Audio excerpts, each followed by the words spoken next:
Oh, Genki Desuka. Apa kabar? Semoga semuanya baik-baik saja ya. Kami dari kelompok 6 akan membawa kalian untuk mengenal Jepang lebih dekat lagi. Ngomong-ngomong, kita nggak mau kenalin diri kita ke penonton dulu nih. Oh, iya ya, bener juga. Hajime Mashite. Watashi wa namae Glory desu. Watashi wa namae wa Vero desu. 私の名前はイチャです。私はジャネサです。私の名前はセバスティアンです。Watashi wa Olivia Leonita desu. 私はアレクシスです。私はアンドレディです。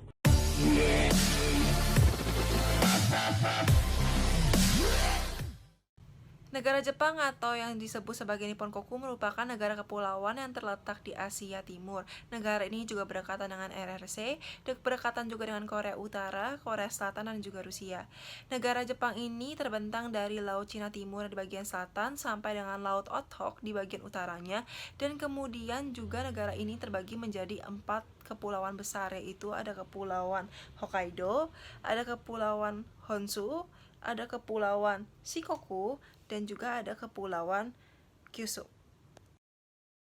Bendera nasional negara Jepang memiliki dua nama dan arti, yaitu Nisoki yang berarti bendera tanda matahari, yang kedua Hinomaru yang artinya lingkaran matahari.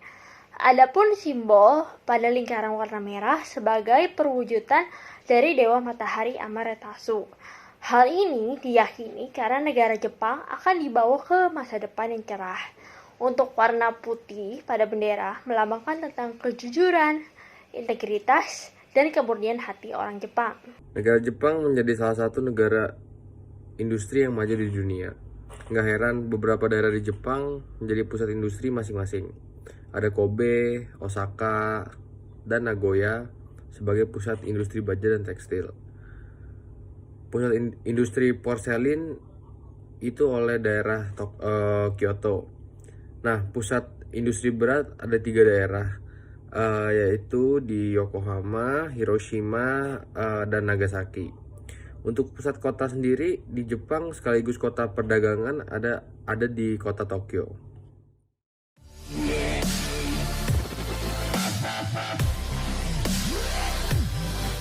Jepang adalah negara yang sangat dikenal oleh kebudayaannya, termasuk pakaian tradisionalnya. Siapa yang tidak kenal dengan kimono? Pakaian tradisional khas Jepang ini biasanya terbuat dari bahan polyester, namun ada juga versi mahalnya yang terbuat dari kain sutra. Satu lagi pakaian yang terkenal dari Jepang adalah yukata. Sekilas yukata memang terlihat sangat mirip dengan kimono, bahkan coraknya pun hampir sama. Bedanya, yukata adalah pakaian kasual, sementara kimono biasanya dipakai untuk perayaan-perayaan yang penting.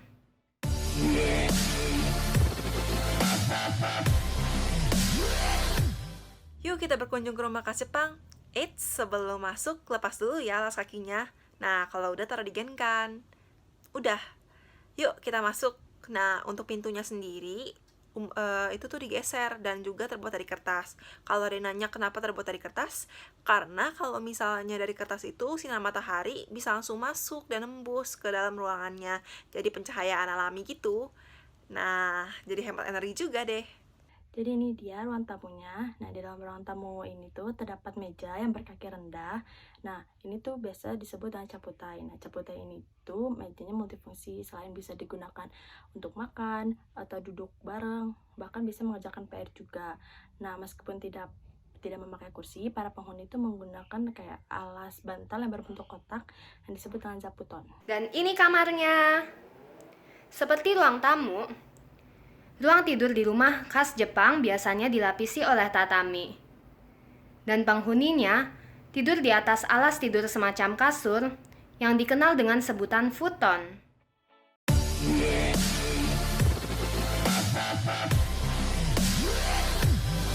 Pernahkah kalian masuk ke rumah makan bernuansa Jepang dan berpikir bagaimana orang Jepang dapat menghasilkan alunan musik yang begitu indah dan menenangkan? Ya, jawabannya adalah karena Jepang memang memiliki begitu banyak ragam alat musik. Ini adalah shakuhachi. yakni suling bambu yang bisa menghasilkan 7 nada. Shakuhachi berasal dari Tiongkok dan mulai masuk ke Jepang pada abad ke-6. Dan yang bentuknya mirip gitar ini disebut shamisen. Shamisen biasanya digunakan untuk perayaan-perayaan seperti kabuki, bunraku, dan minyo. Shamisen pertama kali dibuat untuk seorang penguasa Jepang bernama Toyotomi Hideyoshi, yang juga merupakan pendiri dari Istana Osaka. Hideyoshi memesan shamisen sebagai hadiah untuk istrinya. Selain shamisen, Jepang juga memiliki alat musik petik lainnya, yaitu koto dan biwa. Nah, kalau misalnya mirip kecapi ini tuh disebut sebagai koto. Nah, koto ini berasal dari alat musik Tionghoa yang bernama guzheng. Nah, koto pertama kali digunakan di Jepang itu pada abad ke-7.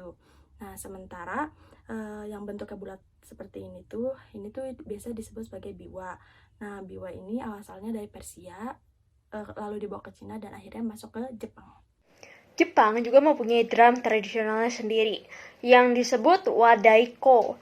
Konon, wadaiko ini sudah ada lebih dari 16.000 tahun yang lalu. Awalnya, wadaiko juga tidak digunakan sebagai alat musik, melainkan alat berkomunikasi jarak jauh. Namun, seiring dengan perkembangan zaman, wadaiko dipakai dalam seni tradisional Jepang seperti kabuki dan noh. Wadaiko dimainkan dengan stick drum yang disebut bachi. Oh iya, kalian juga bisa loh jadi seperti pemain wadaiko. Di beberapa game arcade di Jakarta, ada permainan yang namanya Taiko no Tatsujin yang terinspirasi dari wadaiko itu sendiri.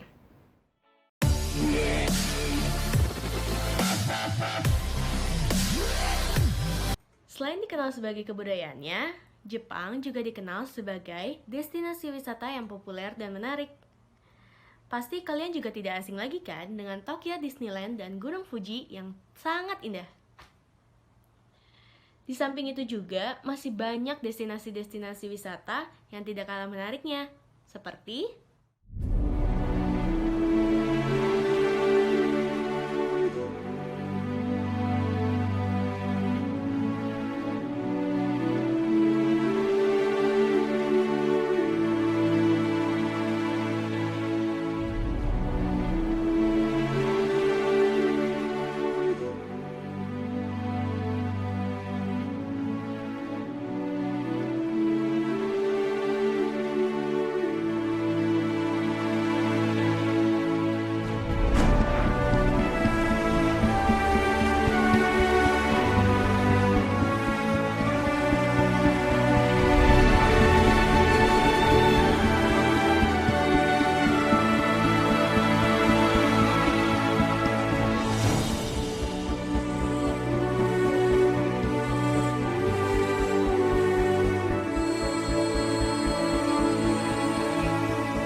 Bahasa Jepang merupakan bahasa yang menarik, sekaligus cukup menantang untuk dipelajari.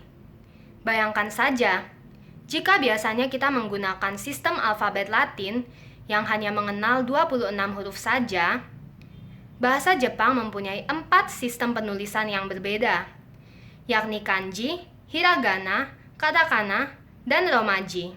Wah, ribet juga ya. Meskipun begitu, Jepang tidak lantas menjadi bahasa tersulit yang pernah ada. Misalnya, dibandingkan dengan bahasa Mandarin, bahasa Jepang tidak mengenal sistem nada. Padahal di bahasa Mandarin, salah nada sedikit saja bisa beda artinya. Selain itu, bahasa Jepang juga tidak mengenal sistem gender, seperti yang diterapkan pada bahasa Prancis dan bahasa Inggris. Tanpa basa-basi, yuk kita mempelajari kata-kata dan kalimat sederhana dalam bahasa Jepang. Jika kita mau mengatakan selamat pagi, kita menggunakan Ohayo gozaimasu. Kalau siang, sore, dan malam, bagaimana Sensei? Kalau ingin mengucapkan selamat siang, kita menggunakan konnichiwa. Dan saat matahari mulai terbenam, biasanya sekitar pukul 5 sore, kita menggunakan ucapan konbanwa.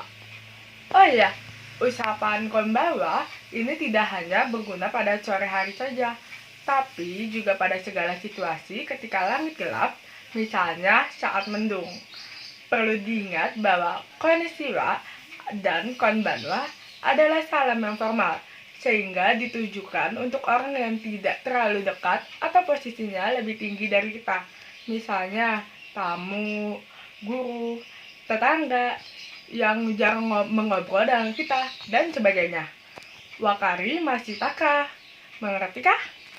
Belum Sensei.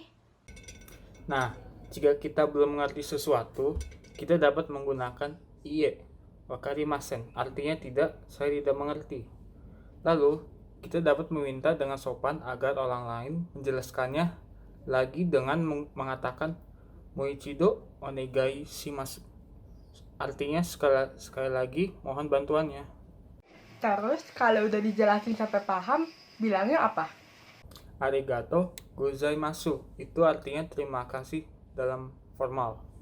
Ada beberapa cara untuk mengucapkan terima kasih dalam bahasa Jepang, tergantung lawan bicara kita. Misalnya ada temanmu yang mengambilkan pensilmu yang jatuh, maka kamu cukup bilang arigato. Tapi misalnya kamu punya teman yang super duper baik yang mau minjemin kamu semua catatannya, maka kamu harus memakai domo arigato. Artinya terima kasih banyak. Untuk orang yang posisi berada di atasmu, kamu harus menggunakan kata gozaimasu di belakang. Seperti tadi ketika aku berterima kasih pada cerita sebelumnya. Lalu gimana ini? Misalnya kamu udah dibantu banyak sama dosenmu, kamu banyak absen, tapi tahu-tahu kamu tetap lulus dengan nilai B. Maka kamu harus mengucapkan domo arigato gozaimasu. Sensei, maaf nih, aku kelupaan mengerjakan PR. Bilang apa? Sumimasen deshita. Artinya, minta maaf. Sumimasen berarti maaf atau permisi. Nah, sumimasen adalah cara minta maaf yang bisa juga digunakan untuk mengatakan permisi. Misalnya ketika kamu terburu-buru dan terpaksa harus memotong antrean.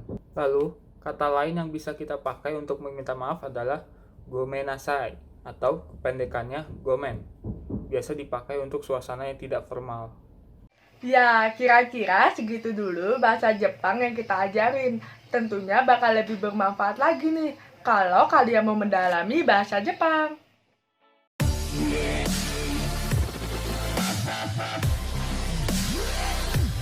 Duh, saking banyaknya hal-hal menarik soal Jepang, satu video aja nggak mungkin cukup buat menampung. Tapi jangan khawatir, kami sudah menerangkum 5 fakta yang tak kalah menarik soal Jepang. Dan dijamin kalian dicap ibu sama teman kalian. Yang pertama, soal kereta di Jepang.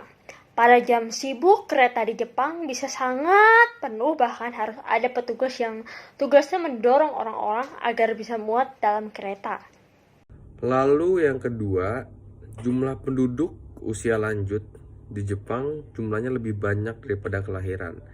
Di zaman modern, banyak masyarakat Jepang yang memilih untuk tidak mempunyai anak karena biaya hidup yang lumayan tinggi. Juga karena mereka harus berfokus dalam pekerjaan mereka. Meskipun begitu, Jepang adalah salah satu negara dengan angka harapan hidup yang paling tinggi. Nah, hal ini tuh disebabkan oleh karena makanan Jepang yang sehat, bergizi tinggi, dan rendah lemak. Lanjut lagi, keempat, kamu bisa menemukan kafe khusus untuk berpelukan. Akibat sibuknya orang-orang Jepang bekerja, banyak dari mereka yang belum mempunyai pasangan atau merasa sendirian. Kafe jenis ini dikunjungi baik oleh wanita maupun pria. Nah, yang terakhir, hati-hati kalau kalian memiliki tato. Kenapa? Karena kalian bisa dilarang mandi di onsen. Nah, kalau di Jepang ini, biasanya tato ini sering dikaitkan dengan tindakan kriminal. Nah, jika kalau kalian mau mandi di onsen atau yang bisa disebut dengan pemandian umum, pasti kalian dilarang masuk. Namun sekarang banyak banget onsen yang memperbolehkan turis masuk, asalkan jika turis tersebut mau menutupi tatonya. Nah, sekian presentasi dari kami. Mohon maaf atas segala kekurangan di dalam video ini. Jangan lupa like dan memberikan kritik atau saran yang membangun. Sayonara! Sayonara!